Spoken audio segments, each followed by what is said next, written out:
Everybody there? Starting in verse number 1. Moreover, brethren, I would not that ye should be ignorant how that all our fathers were under the cloud, and all passed through the sea, and all were baptized unto Moses in the cloud and in the sea, and all did eat the same spiritual meat, and did all drink the same spiritual drink, for they drank of the spiritual rock which followed them, and that rock was Christ Jesus, was Christ.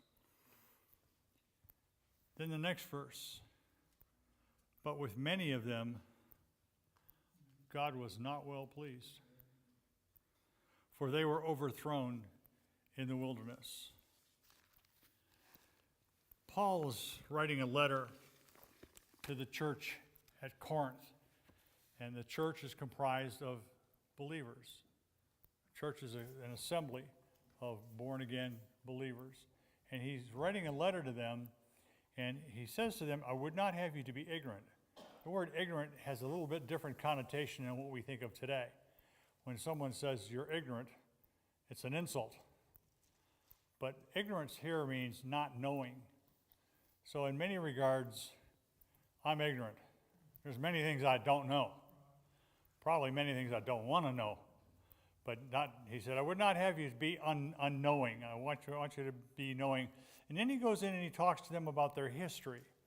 And he gives them a national history, or where they came from, their heritage, what it was all about. And what he says here is that in verse number 1, how our fathers were under the cloud. This was reference to the Shekinah glory that led them throughout the wilderness. Fire by night, cloud by day. And all passed through the sea. This is in reference to the Red Sea crossing. And all were baptized unto Moses. Wait a minute. Baptized unto Moses. Turns out the word baptize has many different meanings. We know about baptismal as being a dunking under the water, going under the water, submersion. But baptize here means to be associated with or to be aligned with. We want you to be associated with. We want you to be aligned with your leader. We want you to follow after Moses' teaching. So be baptized unto Moses in the cloud and in the sea. All did eat the same spiritual meat. We're talking here about manna. We're talking here about the quail that God had given them. And all did drink the same spiritual drink. They drank out of the spiritual rock. When Moses struck the rock, water came out. So he's giving them a little history lesson. Remember where you came from. Remember your background. Remember what your fathers, forebears went through. Remember those things, okay? So he talks about all these things, and he talks about this. He says, first of all, he talks about they were in the cloud, the Shekinah glory, it guided them. And he talks about the Red Sea crossing. They were delivered. We talk about the manna and also about the spiritual drink. They were provided for. They were believers in God because they saw the things that he had done for them. Remember this group of people back in those days. They were with Moses. They'd been through the Red Sea. They'd seen what happened in Egypt. They'd seen all the different miracles. They saw all these different things. They were, if you will, saved people. Okay? But then in verse number 5, but with many of them, God was not well pleased. You mean you can be a Christian? You can be saved? And God can be unhappy with you? Oh, yeah. Let's see why they were unhappy. Verse number 6. Now these things were our examples to the intent that we should not lust after evil things, as also they lusted. Neither be idolaters, as they were, some of them, as it was written, the people sat down to eat and to drink and rose up to play. Neither let us commit fornication, as some of them committed and fell in one day 23,000. Neither let us tempt Christ, as some of them who were tempted and were destroyed of serpents. Neither murmur ye, as some of them also murmured, were destroyed of the destroyer. He gives a listing of things that they did. They had been baptized in the cloud.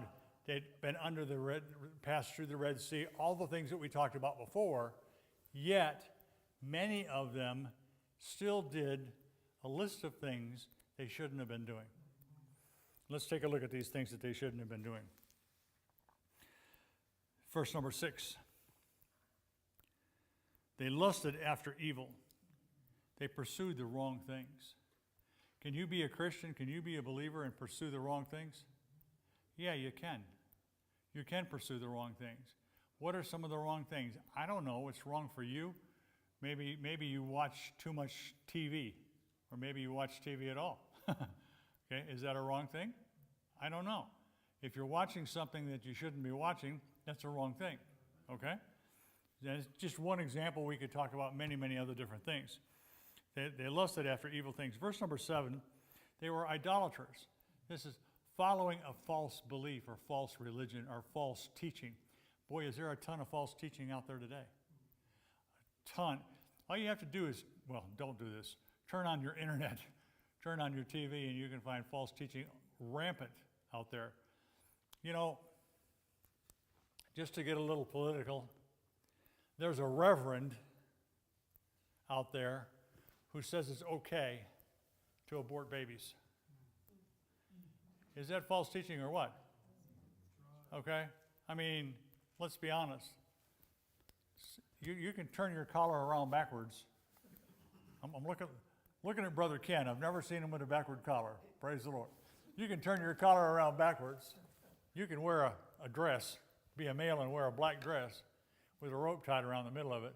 That don't make you a believer. It's not what's over the door that counts, it's what's inside that counts, okay? Verse number 8, it talks about sexual sins, and a reference here is made to the Moabite women who seduced the Israelites. You remember that story. In verse number 9, it talks about tempting Christ. Turn to Exodus 17.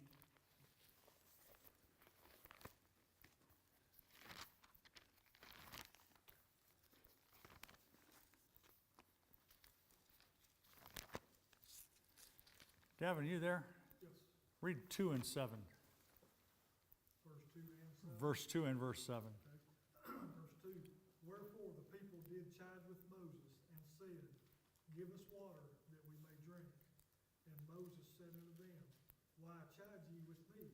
Wherefore ye tempt the Lord? Verse 7. And he called the name of the place Massah and Meribah, because the chiding of the children of Israel, and because they tempted the Lord, saying, Is the Lord among us or not? What does it mean to be tempting the Lord? They said unto the Lord, Is the Lord amongst us or not? They doubted him. That's tempting the Lord. They questioned the Lord. Before we get too hard on them, have you ever questioned God's decisions? What God has said should be? Who God has elected? Ooh.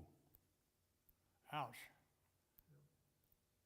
He's in control, not us. Tempted Christ. And then the last thing, we're murmurers, complainers, gripers, grouchers. Every church has got them. Some have many more than others. Many churches are splits because of the fact of complainers, troublemakers, ones who are quick to spread dirt, okay? Rumor, innuendo. Verse number 11. Now all these things happened unto them for ensamples, and they are written for our admonition, upon whom the ends of the world are come. Admonition. What's admonition? That's not a word we use every day. And ensamples is another word we rarely ever hear. We hear examples, which is pretty much the same word. Okay? I'm originally from Detroit, and had many people growing up that I knew that worked in the factories. They worked for Ford or Chrysler or GM or whatever, would work in the factory, and many of them worked in stamping machines. There would be a die or a pattern, and a piece of metal would come in, and the die would come down and ka-chunk on the metal and cut out a piece. The word in samples here means a sample, or it means a pattern, or it means a mold, something to follow after. Now, all of these things happen to them. Who's them? Those that we talked about in the first number of verses happen to them for examples, or pattern to us. They're written down in your Bible. All the verses that we referenced before were all given back into Exodus 13, 14, 15, 16, 17. All those different sins were related in those arenas. You could find verses for them there. All these happened to them for a pattern or for a mold. They were written for our admonition, for our teaching, for our instruction. So the Bible, a large part of the Bible is the Old Testament. And what was written in the Old Testament is still valid today, and it's still valid for you and I, even though we're not Jews. They're valid because they're a pattern or an example or a model for us to follow. Okay? And it says, written for our admonition, upon whom the ends of the world are come. We're end dayers. We're in that time frame when the end of the world shall come. Wherefore, let him that thinketh he standeth take heed lest he fall. What's this verse mean? If you think you're okay, you better check up. You can't stand on your own. I've heard people say, well, I stood up to the devil and shook my fist in his face. I don't think so. I don't think so. Don't be overconfident in your own power and your own belief. Again, this is probably one of my favorite sections of the Bible. There hath no temptation taken you, but such as is common to man. But God is faithful, who will not suffer you to be tempted above that which ye are able, but will with the temptation also make a way of escape, that ye may be able to bear it. Paul has talked about in the first portion of this chapter, he's talked about those who came before. And he's given them as an example of what the people in Paul's day were to follow after and were to use as a pattern for their life. Turn over to 1 Thessalonians chapter 4.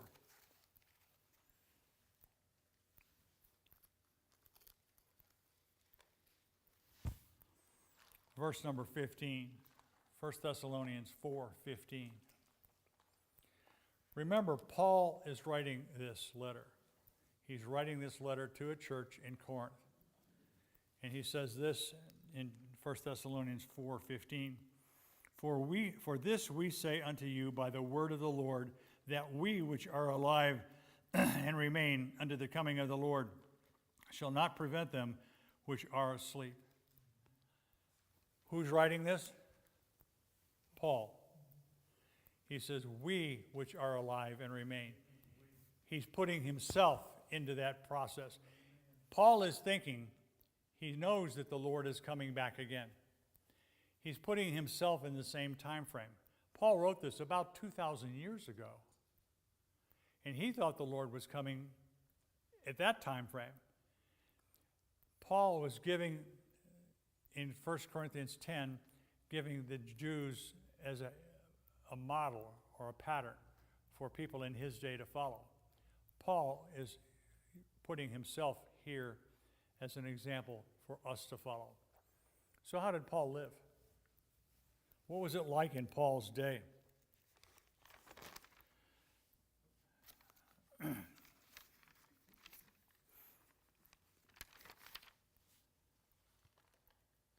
In Paul's day, there was a lot of strong delusion, a lot of false teaching, a lot of uncertainty in Paul's day. Many false teachers, many false beliefs, much persecution. The Gentiles and the Jews both were after Christians. And in Paul's day, Christians were being martyred and were being put to the test. And they had famines and pestilences. Let's look at that. What's it like today?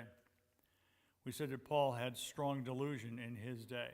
Many, many lies, delusions, many errors. We have fake news. We have voter fraud. We have outright lying. Talks about in Paul's day there was much uncertainty, political, spiritual unrest, worry about the economy. Today we have uncertainty in the election results, uncertainty in changing values. If the wrong folks get in place, there's going to be a lot of changing values in this country. And also, there's worry and fret about the economy. It wouldn't take much to tip our economy over. Okay? False teaching. We talked about Reverend so-and-so as one example. Persecution. Today, I don't know whether you realize it or not, but today, terrorism against Christians is running rampant in places throughout the world, all over the place, not just in the Middle East, but also in Europe, there's terrorism. And how about famines and pestilences? We just prayed about a pandemic that's going on right here in our own church. By the way, I don't know whether you realize this or not, but whenever you go and be tested for COVID-19, you're giving them a sample, are you not? That sample can be used for other things than testing for DNA. Or it can be used for testing for DNA, not just the testing for COVID-19. If you've given a sample, chances are somebody's got your DNA on record somewhere. All this kind of clears the way for someone to come who has all the answers. You see, back in the time frame of World War II, Germany was in a position where all kind of bad things were going on. They had economic problems, they had political unrest, they had all kind of difficulties, they had payments that they had to make for World War I reparations. And so they were in deep trouble, great unemployment, and a fellow came along and promised them the sun, moon, and stars. You let me in office and I'll cure all these ills for you. I've got all the answers. And so this fellow's name was Adolf Hitler.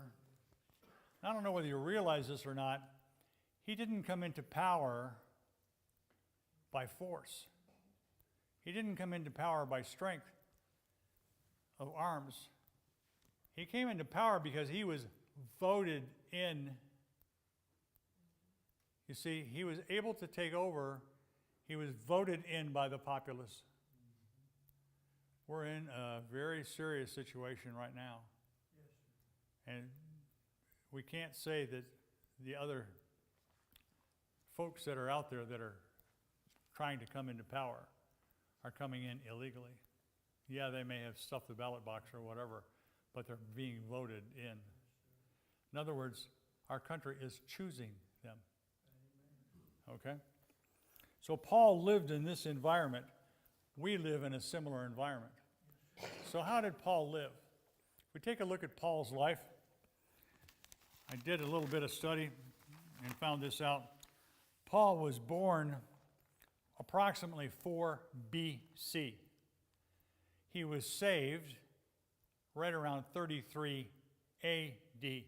So he would have been about 37 years old when he got saved. He lived throughout his life and he was martyred in 67 AD. About half of Paul's life, 34 to 35 years of his life. He lived to be 71, 72, somewhere in that time frame, in that ballpark. My age, when Paul was martyred. He lived roughly half of his life as being a saved man, about 34 to 35 years.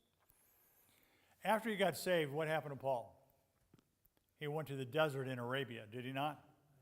He was there for between 33 and 35 AD. After the desert, he went to Tarsus, Paul of Tarsus. He was there from 36 to 43 AD. And then he went to Antioch. And when he was in Antioch, he was actually being discipled by a fellow by the name of Barnabas. Did not Barnabas stick up for Paul? Help me. Did he not? The Christians at that time frame were deathly afraid of Paul. Don't hang around with Paul. He's the guy, or Saul. Don't hang around with him. He's the guy that stoned Christians, that lured them in, so they didn't trust him. Barnabas took his stead, took his stand for him, vouched for him. So that was in Antioch. So the first group of time frame was roughly about 14 years. From the desert of Arabia through to the time of Antioch was about 14 years of Paul's saved life, okay? His first missionary journey, second missionary journey, third missionary journey, altogether was 10 years. Paul was in preparation for more years than he was in ministry. See, his ministry, his calling was to go to the Gentiles. Paul spent more time in study. Paul spent more time in being discipled, in being apprenticed, if you will, than he did actually in his ministry itself. The last 10 years of his life, he was in Caesarea, Rome, and his final days. Another 10 years. 10 years in prison. He spent 14 years in preparation. He spent 10 years in preaching. He spent 10 years in prison.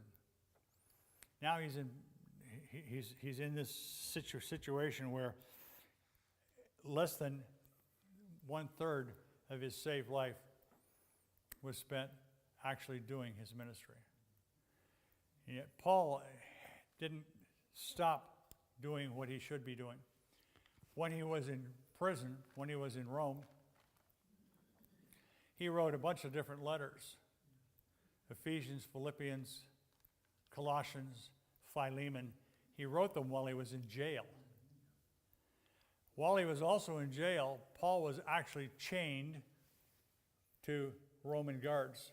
Not all of the time, but some of the time he was chained to a guard on each side of him. So what did Paul do? Did he despair when he was being chained up? No, he witnessed. He used it as an opportunity. In Rome, the guards would be changed every so many hours. So Paul had constant companions. He had a new set of ears to hear the message. So what's the message here? How did Paul live?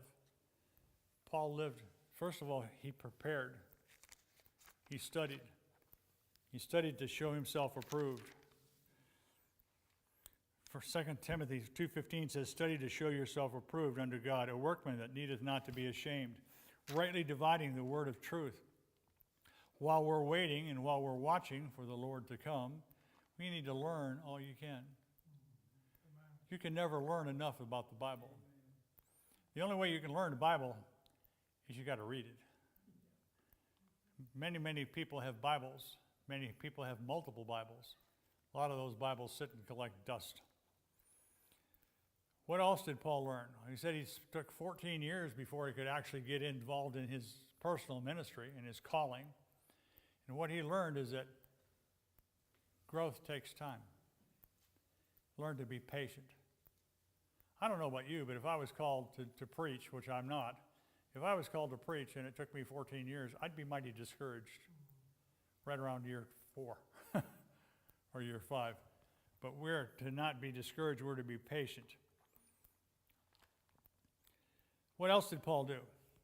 He found himself a Barnabas. Barnabas was the one who vouchsafed for him. Barnabas was the one that took him in. Barnabas was the one that, if you will, discipled him. This is an adult class, a senior adult class. We may not be being mentored by someone else, but it's our time to mentor those that are coming on after us. Are you mentoring anybody? Have you found someone that you can come alongside, put your arm around, help to lead them in the right way? Thank God for Brother Troy. I consider him my mentor. He gives me encouragement. He helps me, shows me when I'm wrong. Brother Robert, same way, teaches me some things that I have not known before. Find yourself a Barnabas. Then run the race.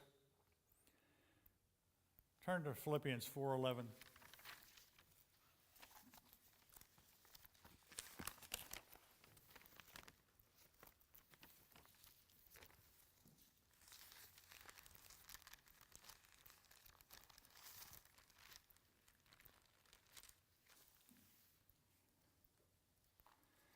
Not that I speak in respect of want, for I have learned in whatsoever state I am, therewith to be content.